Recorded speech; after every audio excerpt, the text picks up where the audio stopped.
What if the impeachment fatigue sets in and as a result, hindi ko na alam kung as a result, pero by some coincidence pinag-usapan nga po 'yon kahapon, by way of i-withdraw or hindi na pauupuin yung pong dalawang witness supposedly ng prosecution.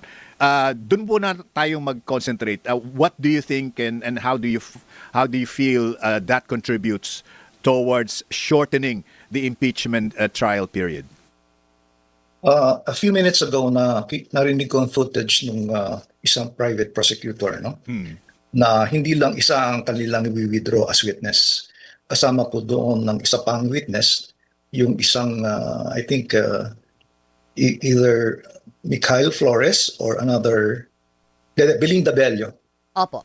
yun I-withdraw po na yung nga din po pangalawa. nila. Opo. Oo. So dalawa na yan. So in other words, in keeping with what your question is, Peter, would be that would somehow remove additional minutes or hours sa prosecution's presentation of evidence, no?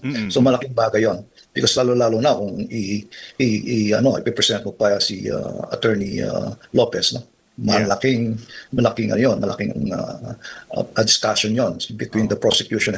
But fortunately, sinabi yata ng private prosecutor, si Lorna Capunan, na hindi na nila ipipresent pa. Winidraw na po nila yon, kasama ang kanilang si Belinda Bello. So that will somehow address the concerns of some people, particularly the Senate judges na you have just mentioned, as well as the people at large, na napakaraming mga testigo, napakahaba, masyadong technical, at the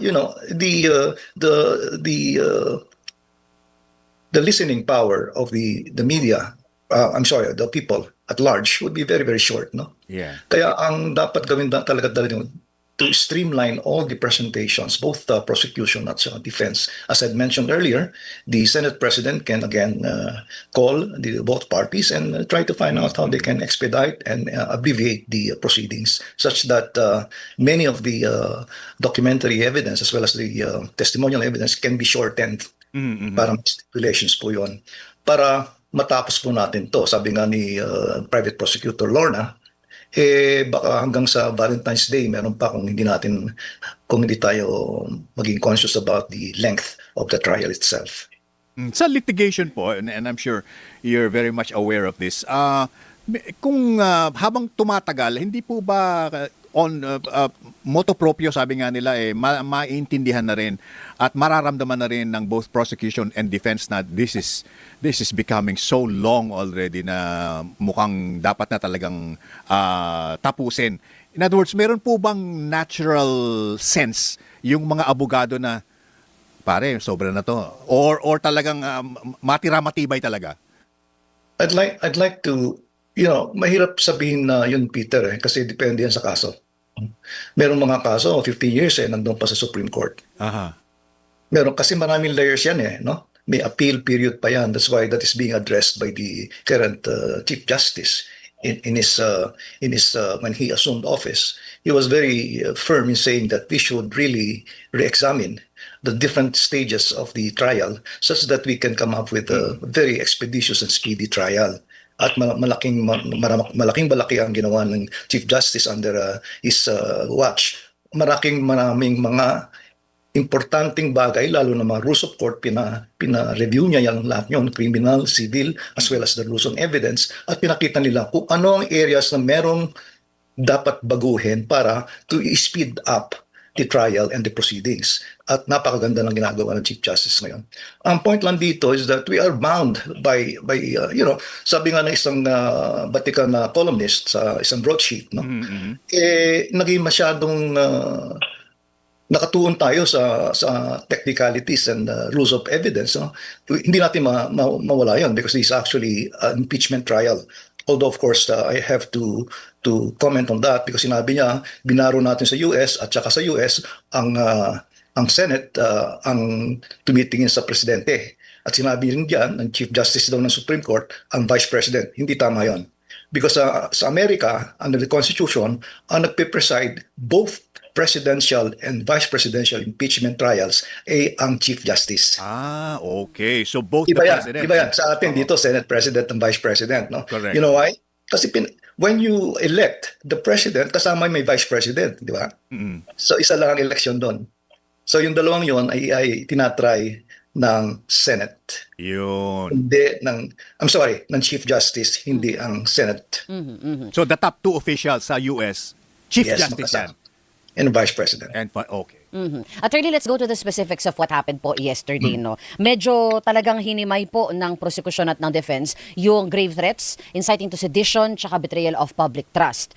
Simulan po natin dun sa grave threats. Sinabi po ng defense na wala talagang grave threats ang nangyari dahil yung utterance ng vice-presidente ay hindi naman personal niyang sinabi kay President Bongbong sa kanyang asawa at kay Speaker of the House Martin Romualdez, kundi sa isang online Zoom meeting lamang. Sa ating konstitusyon, ito po ba ay papasa, Attorney? Well, you have to look at the entire testimonial presentation. No? At kakahapon, pinag-usapan natin ito, Rica, no? Pinagtahi-tahi niya yun eh. So you have to put them together. Do not isolate one aspect of the footages and remove the evaluation and not consider the other aspects. For example, may admission eh. Sa second footage, may admission. And there are other elements that would somehow show. You think they missed an opportunity here by not presenting Attorney Zuleika Lopez under the guise, or at least yung kanilang rason, na they expect na magiging redundant lang yung mga makukuha nilang pahayag or pag-amin or mga statement ni Attorney Zuleika. Do you believe that? Well, depende yan sa strategiya ng prosecution. Again, if I may go back to the press conference of Lorna Capunan, the private prosecutor, sinabi niya surplusage at redundant daw po yun because pinag-aralan nila ang testimonies, marami ang dalawa yan, no? Ni Calilong, ni Mr. Calilong and Attorney Lotok. At sinabi nila na hindi na kailangan pang i-present as hostile witness si Attorney Lopez. So, sa kanilang sapantayan, huwag natin pangungunahan ang prosecution. What they believe, because after all, the prosecution has the onus, no? The burden of proving the guilt of the respondent. In other words, kung palagay nila sufficiente na ang present na nilang testimony or testimonies rather ni Calilong at saka ni Mr. Calilong at saka ni Attorney Lotok, then let it be. Nandun na yun, tapos na yun. And they will have to present additional witnesses to support their prosecution. In a hostile witness scenario, Attorney Rico, may mga analyst din na nagsasabi na masyadong mataas yung risk-reward factor kapag pinresenta si Attorney Zuleika as a hostile witness. Your thoughts on that, sir? Pinag-usapan din namin nasa Vietnam kayata noon, no? Opo. Yung tinatawag na Dunning-Kruger effect. Aha. Pinakita ko yung materials ni kay ano yan. Ang Dunning-Kruger effect is a cognitive bias where people with limited knowledge or competence in specific area greatly overestimate their own abilities. No? Okay. Marami tayong mga kwentong kutsero dyan at hindi naman nila masyadong alam yung mga ebidensya. Medyo iwa-warningan po natin ng publiko, no? Because baka magkaroon ng disinformation, misinformation, at saka. And this Dunning-Kruger effect happens because they lack the self-awareness and expertise needed to recognize their own mistakes, creating an illusion of superiority. Marami tayong ganyang meron tayo, hindi ko na inaalis ang sarili ko, no? Dunning-Kruger effect din yan. Kaya dapat masusi natin titingnan ang ebidensya. Huwag tayong makuro-kuro at marami tayong vloggers, marami tayong influencers, nakakatakot po yun because nakakarating po yan sa publiko, sa ating masa. Okay. Kaya ako'y naniniwala na kung talaga natin bibigyan ng serbisyo ang ating mga mahal na mass, na mga publiko na nakikinig dito almost every day or every hour and minutes, dapat tagalogin po natin lahat yan. At ang malaking bigyan ng budget ng Senate na may translation yan. Lahat ng ating pinag-uusapan may translation. Hindi yung pagandahan ng lengguwahe, pagandahan ng diction, pagandahan ng Amerikana, pagandahan ng costume. Dapat yan maintindihan po ng madlang bayan. Because this is actually a presentation, a mechanism of accountability addressed to the people. Because we're talking about the suitness of a high-ranking official to be able to stay in power and influence. And kung iyan ay ating babaliwalain at hindi maintindihan ng mga tao, even assuming na iba't iba at divisive ang kanilang perception dito sa nangyayari, whether it is pro-respondent or pro the prosecution, dapat makita pong mabuti yan para at the end of the day, pagpunta po nila sa eleksyon, malalaman nila kung ano ang score. Yan.